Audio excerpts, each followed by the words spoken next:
बहुओं के रवैये से सासू माँ बहुत परेशान थी। दरअसल बात ये थी कि तीनों बहुओं में किसी बात को लेकर अनबन हो गई थी। तब से ही तीनों एक दूसरे से मुंह फुलाए रहती थी। ना कोई सीधे मुंह किसी से बात करती, ना किसी का कहना मानती। पड़ोसी भी इस बात को जानते थे और जाने कैसे कैसे बातें भी करते। इसीलिए सासू माँ ने तीनों बहुओं को तुरंत अपने कमरे में बुलाया। मैं कई दिनों से देख रही हूँ, तुम तीनों अलग अलग सारे काम कर रही हो। ये सब नहीं चलेगा, तीनों को मिलकर ही काम करना पड़ेगा। सास की बात सुनकर एकदम से बड़ी बहू बोल उठती है। नहीं मम्मी जी, मैं इन दोनों के साथ कुछ नहीं कर सकती। मैं इस घर की बड़ी बहू हूँ, फिर भी ये मेरा कहना बिल्कुल भी नहीं मानती। अरे जेठानी जी, जानबूझकर मुझे डबल काम करवाती है आप। और छोटी मुझसे टेढ़े मुंह ही बात करती है। इन दोनों के बीच हमेशा सैंडविच बन जाती है मेरी, और मैं हमेशा आलू की तरह बीच में मसली जाती हूँ। मम्मी जी, इन दोनों को लगता है कि मैं छोटी हूँ तो इनके पैरों तले दब जाऊंगी, लेकिन नहीं, मेरा भी उतना ही अधिकार है जितना इन दोनों का है। बड़ी आई दोनों मेरी चुगली करने के लिए, मुझे क्या कम समझ रखा है।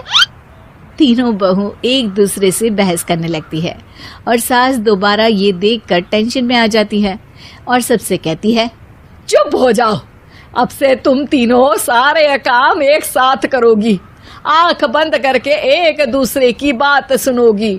तुम तीनों इस बात को गांठ बांध लो, वरना अगली छुट्टियों में तुम्हारा अपना मायके जाना कैंसिल। सास की बातें सुनकर डर के मारे तीनों हामी भर देती हैं। जी मम्मी जी, मैं समझ गई। हाँ मम्मी जी, जैसा आप कहें। आप जो कहेंगी मैं वही करूंगी। तीनों बहू सास की बात को गांठ बांध लेती है और वादा करती है कि अब से सारे काम वो तीनों एक साथ मिलकर ही करेंगी। ये सब देखकर सास खुश हो जाती है और वहां से चली जाती है। नीचे जाकर वो देखती है कि घर में शर्मा जी आए हुए होते हैं। सास जोर से आवाज लगाकर कहती है, अरे बहू, जरा चाय बनाकर तो लाना, शर्मा जी आए हैं। सास की बात सुनकर तीनों बहू तुरंत किचन की ओर भागती है और चाय बनाना शुरू कर देती है। मुझे तो एकदम मसाले वाली कड़क चाय पसंद है, तो हम शर्मा जी के लिए मसाले वाली चाय ही बनाएंगे। अरे नहीं दीदी, गर्मी के मौसम में मसाला चाय कौन पीता है? मैं तो शर्मा जी के लिए इलायची वाली चाय ही बनाऊंगी। ये कैसी बात कर रही हैं आप दोनों? मेरी मम्मी ने सिखाया है कि मेहमान को ज्यादा दूध और शक्कर वाली चाय देनी चाहिए, वरना वो घर वालों को कंजूस समझते हैं। तो मैं तो शर्मा जी को ऐसी ही चाय दूंगी। तीनों बहुएं अपने अपने तरीके से चाय में शक्कर, मसाला, पत्ती सब डाल देती है। उबलने के बाद तीनों मिलकर चाय बाहर लेकर जाती है और शर्मा जी और सासू माँ को देती हैं। चाय पीने के बाद शर्मा जी सासू माँ को देखकर शर्मा जाते हैं और शर्मिंदा महसूस करते हैं कि आखिर उन्होंने चाय पीने के लिए हामी क्यों भरी। सासू माँ भी चाय पीना शुरू करती है और कहती हैं, अरे बहू, ये कैसी चाय बनाई है? चाय है या मीठे दूध की बासुंदी? हाँ, चाय अच्छी नहीं लगी क्या? कोई बात नहीं, हम पराठा बनाकर लाते हैं। चलो चलो अंदर। हाँ हाँ चलो। हाँ आती हूँ मैं भी। नहीं नहीं, मेरा पेट चाय ने ही चौपट कर दिया, वही काफी है। पराठे से पोपट नहीं करवाना, मैं तो चलता हूँ। शर्मा जी चुपचाप पतली गली से निकल जाते हैं। अगले दिन सास बहुओं से कहती है, अरे बहू, जाओ जाके ऊपर के गेस्ट हाउस की सफाई कर दो। कल हमारे यहाँ मेरे दूर के रिश्तेदार आने वाले हैं, तो पूरे कमरे को चमका देना, समझी? तीनों बहू सास की बात को मानकर ऊपर सफाई करने चली जाती हैं और तीनों कमरे की सफाई चालू कर देती है। बड़ी बहू मकड़ी के जाले साफ करती है, तो बीच वाली झाड़ू लगाना और छोटी वाली सर्फ डालकर जमीन धोना शुरू कर देती है। अरे दीदी, जेठानी जी, अभी मैंने पूरी फर्श धोई और आप फिर से धूल नीचे गिरा रही हैं। और मछली जेठानी जी, आप बिना झाड़ू की धूल यहाँ छटक रही हैं। अरे तीनों को साफ करना है, एक साथ सफाई करते हैं ना।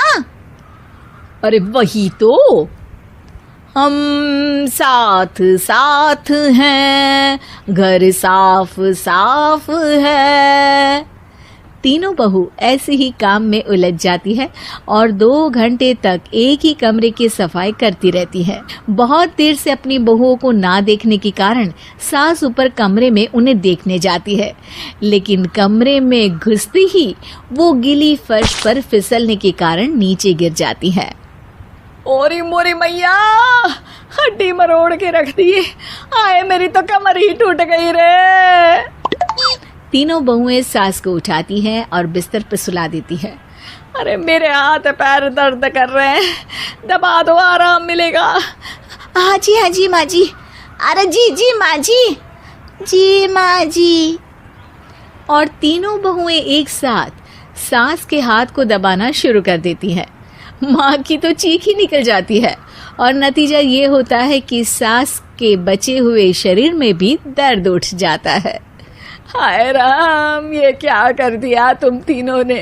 अरे मेरी तो किस्मत ही फूटी है कि तुम जैसी बहुएं मुझे मिली। हे भगवान, पूरे शरीर में दर्द बढ़ गया है। अब तो पता नहीं कि चल भी पाऊंगी या नहीं। माफ करो, मुझे गलती हो गई मुझसे कि तुम तीनों को एक साथ काम करने के लिए बोला। सोचा था तीनों मिलके अच्छे से काम करेगी, लेकिन बड़े बुजुर्ग सही कहते थे कि 3 तिगाड़ा काम बिगाड़ा। तुम लोगों ने ये बात ना आज साबित करके दिखा दी। तुम तीनों को तो समझाना यानी मानो भैंस के आगे बीन बजाना है। तुम्हें अकेले अकेले काम करना है ना, तो अब से तुम अकेले ही अपना अपना काम करो। तीनों बहुएं वहां से जाने लगती है। अरे कहाँ जा रही हो? आप ही ने तो कहा कि अपना अपना काम करो, तो मुझे मुल्तानी मिट्टी लगानी है। अरे मुझे भी तो नेल पॉलिश लगानी है। मुझे ना मेहंदी लगानी है। सास अपना सर पीट लेती है और कहती है, अरे मुझे भी लगाना है कुछ। क्या माँ जी? तुम्हारे घर वालों को फोन तुम्हारी हरकतें बताने के लिए।